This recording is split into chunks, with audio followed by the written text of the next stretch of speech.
This game's called Pinball Soccer for grades 3 to 8. You'll need nets, foam balls, and pins. And thank you to Sarah for this game idea. So you're going to start with the playing area using a basketball court or a handball court, and you're going to have two nets on the ends, and you can use mats or whatever goals you have for those. And you'll place down some pins on the 3-point line or the crease from the handball court, as you see there. And you're going to have one team who will start on one half and the other team on the other half. And notice that there are goalies in the nets there.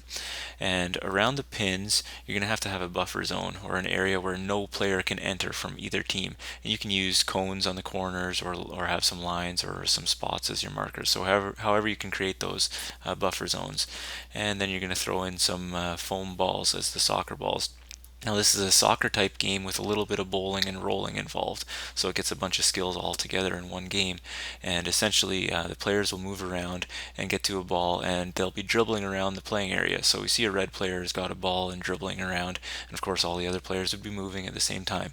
Now, when the player stops, they have options. So that player there who stopped, they can either kick at one of the pins to knock it over, or at the net to try and score a goal on the green team, or they can pass to a teammate. So there's some choices they can make.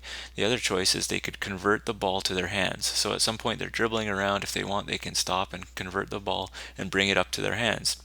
Now, if the player brings it up to their hands, so we'll pretend this player did that there. So when the ball's converted to their hands, they can either pivot to get a better angle, so they can pivot, do a basketball step there, or they can pass to a teammate, or they can bowl at a pin to knock it down, or bowl into the goal. So there's a few things they can do if they choose to put the ball up into their hands. And so we'll see that this player has chosen to bowl at a pin. So they've bowled it at that pin and knocked it over. So that gives their team a point. Red team would get a point. So now that player who knocked over the pin will pick up the pin and then will then head to the scoreboard along the wall and put up a point for their team. And that's basically how a team can get a point. So a team can also get a point by scoring a goal on the other team by bowling or kicking it in. So it's a mixture of soccer and bowling. So a quick recap here of the different things that you can do in this game. Players are allowed to dribble soccer style around the playing area. The object is to knock down the pins or get a goal on the other team. However, students are given the option to bowl, and you want to demonstrate what a proper bowl is so you can practice the rolling skill. Students can convert the ball up into their hands. Once the ball is in their hands, they may do one of three things. They can pivot, they can pass to a teammate, or they can bowl the ball at a pin or into the goal.